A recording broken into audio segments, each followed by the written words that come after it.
What is good, YouTube, and welcome back to a brand new video. And now that the 76ers have their brand new head coach, we're here to do a realistic rebuild over the Philadelphia 76ers. I have a really good feeling that this head coaching position that they hired, obviously in Doc Rivers, I really like it for the 76ers.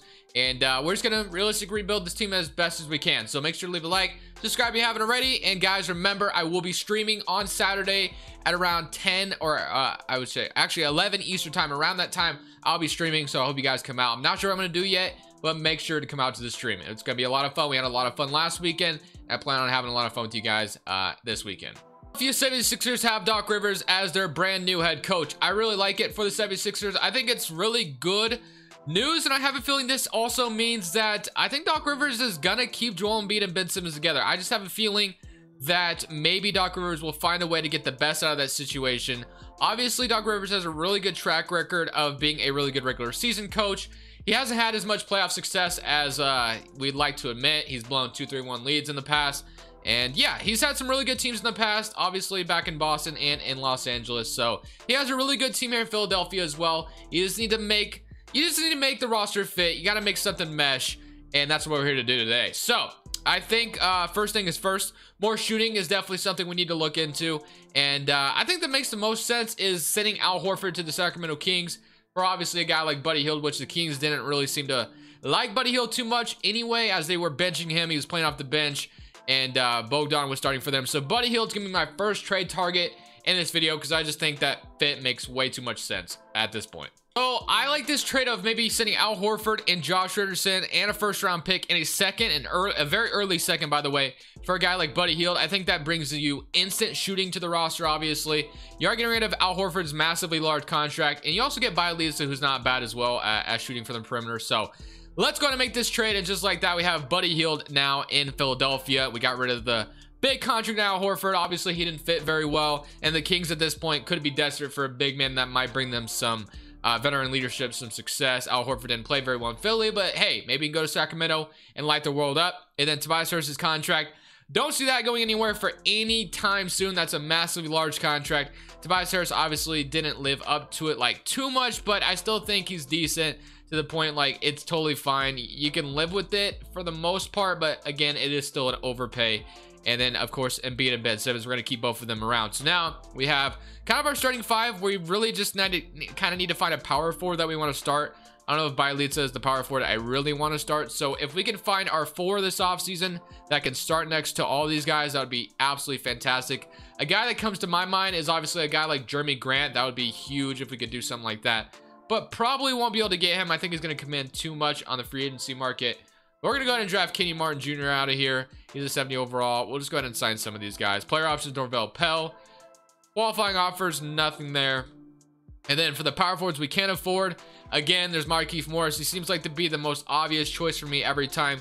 We really need a power forward that can shoot. So I just signed Markieff Morris in yesterday's video, the Rockets video, but I think it makes, I didn't really keep him for too much, for too long there though, because the Houston Rockets are in a weird situation. But Philadelphia, I like that fit. Obviously, Philly can get a guy like Jeremy Grant. Markieff Morris is fine. Just need a power forward that can shoot. That's all you really need. That way he can go out there, still be able to play next to Embiid, play next to Ben Simmons, and everything will be good. And of course, we want Ben Simmons shooting more too if you can get that out of him. Shake Milton's going to be nice off the bench for you. Zara Smith, you got to find out what you have in him. He has yet to really play that much. Freaking Korkmaz, you still have him. GR3. So like, there's still some, you still have some good role players. It's not bad. It's definitely not bad. But I don't think I can really sign much of anything else in free agency. So we might have our roster pretty much set in stone as of right now. Because yeah, I don't have a mid-level anymore. There's nothing I can really do. So I'm going to go ahead and just skip past this free agency. We have our roster. We got Buddy Hield in the offseason. Matisse Thybulle can definitely contribute a little bit more. Bielitsa, Markieff Morris. I like our roster. It's not bad. Of course, we want to make upgrades as we keep going, but for now, I love where we're starting. Matisse Thybulle, I'm not like, I don't hate that, but I kind of traded for Buddy Hield for a reason. So Buddy Hield's definitely going to start for us. That way he can have a starting role, just because I feel like his shooting is just so valuable out there next to Ben Simmons that's kind of why I got the guy. But grit and grind, we're at 3.5, so I guess I'll just leave it there for now. And this will be our rotation for season number 1. Ben Simmons, Hield, Tobias Harris, Markieff Morris, Joel Embiid, Matisse Thybulle, Bielitsa, Shake Milton, and Furkan Korkmaz. So not too bad. I will probably stop at the trade deadline, as we should be buyers at the trade deadline, trying to upgrade our team even more. I really like our roster for the most part, but of course, I don't think we're done just yet. Like, we're not a championship team just yet. I think we need a little bit more pieces, but we're close. Trade deadline, I couldn't really make anything happen, so we just simulated the season, and we went 50-32, which is not too bad. Luka's your MVP. LaMelo is your Rookie of the Year on the Timberwolves. Schroeder's your 6th Man of the Year. Anthony Davis Defensive Player, and Markelle Fultz your Most Improved. And Brad Stevens is your Coach of the Year. All-NBA First Team Luka, Lillard, LeBron, Giannis, Karl-Anthony Towns. I don't think we'll have anybody. We might have Embiid, maybe. Yep, we do get Embiid. Okay, so that's nice. Ben Simmons, all defense first team. That's nice. Matisse also made all defensive second team. So we are the 4th seed in the Eastern Conference. 27-10 from Joel Embiid and 20-8 from Ben Simmons. You like to see it. Buddy Hield also with 19. Very nice to have him around, you know, having success after the Kings kind of gave up on. They didn't give up on him necessarily, but they just benched him, obviously. So it's not really giving up on him. I shouldn't say that. But Buddy Hield definitely came in and helped us out a lot. I love that. Tobias Harris shooting, you know, 16 points per game, which is fine and all. But again, he's just getting paid way too much money for what he brings to the table. Markieff Morris, did he shoot very well? Shot 35%. Definitely still looking for a better power forward in the offseason. That's something I definitely want to look for. Assuming you don't win a championship here, which I don't think we will just yet. But Markelle Fultz, Fournier, Isaac, Aaron Gordon, Nikola Vucevic, Mo Bamba. I think we should be able to beat this team as we beat them in 7. So it was a very close series. Let me see what that closeout game was like. Okay, so 127-131. Definitely a close one. Definitely a heater, man. So Evan Fournier, 23-10. Markelle Fultz definitely wanted to get some revenge on his former team, which makes sense. Boston Celtics got Kemba, Brown, Hayward, Tatum, Daniel Tice. I don't know if we'll get past the Celtics team, because the Celtics kind of have the advantage over the 76ers, it seems like, at least for a while, man. Like, the Celtics have beaten them every time. We did take game 1 from them though. So let's see if we can make something happen here. It is 2-1. Although I will say, okay, Ben Simmons wasn't healthy in the bubble for the playoffs, which sucked. But that's just the way basketball is sometimes. 3-2. Can we win in 6? Yes, we can. We're in the Eastern Conference Finals, so we finally get the jump on the Boston Celtics. That's awesome. Okay, so are we about to win a championship early on? Player stats, Ben Simmons is absolutely playing out of his mind in the playoff stat. I'm looking at the playoff stats, right? Yes, I am. 24, 8 and 8. You love to see it. Joel Embiid also a nice 20 and 18. So I mean, we're definitely getting good contributions, which I like. And everyone's still shooting good, if I can freaking speak. Even Ben Simmons shooting 50% from 3. I know he only shot like probably 1 or 2, but hey, we'll take it. Cleveland, let's see what they got going on. We got Denver or LA, so repeat of the conference finals from this year. But the 76 or Cavs have Garland. They drafted Obi Toppin, Kevin Love, Drummond, Porter. I mean, I don't think this Cavs team is ready. I don't even think they should be here. So hopefully we're able to beat this team.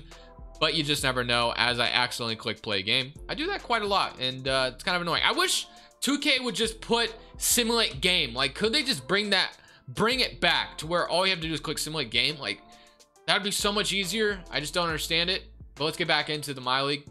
Damn, okay, so that's unfortunate. Game 2, we even it up. Okay. Game 3, can we? Yep, 2-1 lead. Can we take the 3-1 lead? Yes, we can. Can we take the 4-1 lead and beat them? It's 3-2. All right, man. Let's not go to a game 7. Game 7. Going back to Cleveland. We could have taken our advantages there, but unfortunately, we got to go to game 7 in Cleveland. Can we escape Cleveland with a victory? And it looks that way. Yes, we do. 138-112. 31 from Buddy Hield. It's proving to be an absolutely amazing trade so far. The 76ers and Buddy Hield are definitely clicking on all cylinders, as we are in the NBA Finals early on. I wasn't expecting that, but hey, I'll take it. And we got the Denver Nuggets. So Denver Nuggets, Jamal Murray, Gary Harris, Porter, Paul Millsap. So they were able to beat the Lakers this time around in 7 games. Let's go. I keep clicking play game, bro. Why can't we just bring back the freaking simulate game, bro? Come on, man. Good start. All right, here we go. All right, let me not click play game again. Are we about to beat these dudes? Simulate current round. We sweep them. Let's go, baby. We already win the championship after trading for Buddy Hield. Doc Rivers comes in, gets more spacing, gets more shooting, and look at Joel Embiid, 33 and 18. shooting 40% from 3, 51% from the field. It's a beautiful sight. I absolutely love it. We go in there and definitely take advantage and win the championship in season number 1. So getting Buddy Hield proved to be a very good move. Doc Rivers, obviously a good coach here on 2K. Will they click in real life? Obviously that remains to be seen, but I'm very happy with how this is going so far. So probably do one more season with a better power forward, because Markieff Morris was great and all, but I definitely still had plans to upgrade that power forward spot if possible. So I'm going to try to do that this offseason. Player options, Matisse, of course, we're going to accept literally everybody. Norvell Pell, and then free agency. What do we got for power forwards? Bielitsa, we could bring back. Kelly Olynyk. Norvell Pell. Okay. All right, here's what I want to do. I kind of want to trade for a power forward I saw. So I'm going to offer Bielitsa a little bit of money. Actually, I'm going to decline that. I don't want to do that. I'm going to offer Olynyk a 1-year deal and see if he accepts that. I'm going to decline Bielitsa for a reason. I don't want that big contract. Okay. So, Furkan Korkmaz, I definitely want to bring back as well. So we'll give him a 3-year deal. That's more shooting off the bench. GR3, I'll give him a 1-year deal as well. So we'll sign Furkan and we'll sign Glenn Robinson. All right. Now I want to make that trade for the power forward. Everybody's still here, right? So, yep. All right. We're still good. We really don't need this many shooting guards off the bench either, or small forwards. So, yeah, we're definitely, you know, poised to maybe make a move for a backup four, or not a backup four, a starting power forward. Who is that power forward going to be? I was kind of looking at Gallinari on the Thunder. Like that can make some sense. Bojan on the Jazz. Just somebody that can shoot, obviously, is what we really need the most of. And somebody that's going to be fine playing off the ball a lot. So, I mean, Gallinari can definitely play off ball. I know he does do some ball handling here and there. There's also Learn Marking on the Suns. But Eric Paschall, Hachimura. But I think our best option, there's also Kevin Love, but I don't really want to do that. So I think our best option, our most realistic option, would probably be Gallinari on the Thunder. So that's I think that's what we're gonna try to do. We're gonna send to the Thunder is gonna be Kelly Olynyk, Furkan Korkmaz, who we just gave a big deal to, but he's only 21 years old. Actually, I think there's a problem with this roster where the ages don't even move for some reason. But I'm gonna be honest with you guys, this is the best roster I could find on PC as of right now. So I'm just gonna keep using it, unfortunately, since it sucks that the ages aren't moving. But I'm going to keep it. So we have our brand new power forward in Danilo Gallinari. So I definitely think, other than that, we could probably maybe trade for a backup center, which we technically don't really have one right now. So Gafford, we could send, let's just get Robert Williams. All right. We are ready for season number 2, I think. We have Gallinari here at the power forward spot now. Markieff will come off the bench. That's a really good shooter to have next to Embiid and Ben Simmons. And I'm ready for season number 2. Let's see if we can go back and win another one. 63-19 this season. Let's go look at the player stats with Gallinari coming in. Buddy Hield's numbers go down a little bit. Tobias Harris's numbers go down.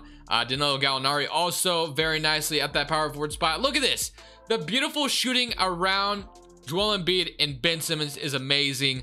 Embiid definitely can shoot some. Buddy Hield obviously can light it up. Harris and now Gallinari. So you love to see it. Markieff Morris shooting 34%. Milton 42, 41.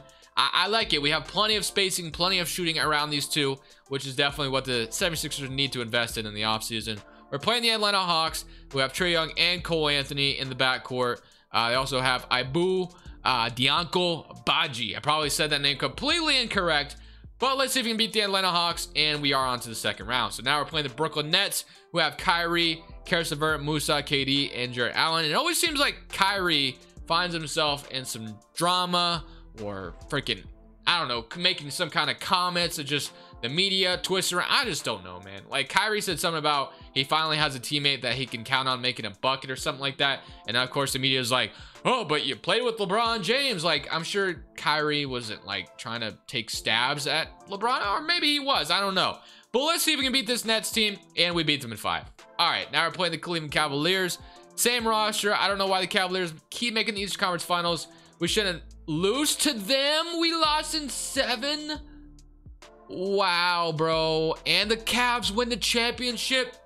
Is LeBron still the Cav? Bro, that is the ultimate. Cleveland just sent the ultimate middle finger to LeBron James. Right there. They beat him in 7 and basically told LeBron, we don't need you. We never needed you to win a championship. Okay, that's maybe taking a little too far. But hey, I really like this roster we put together. 76ers hired Doc Rivers. What do you guys think? I definitely think 76ers definitely need to invest in some spacing, invest in some shooting this offseason, find a way to possibly trade Al Horford. Hell, if you can even trade Tobias Harris, go for it as well. Maybe not necessarily. Like I said, Tobias Harris' contract is large, but he can at least shoot. Al Horford just didn't fit at all. So yeah, hopefully the 76ers can find some solutions in the offseason. Once obviously the NBA Finals gets done, we'll be into free agency. That'll be exciting. Other than that, guys, make sure you leave a like on the video. Subscribe if you haven't already. But for now, this is Crushables. I'm saying peace.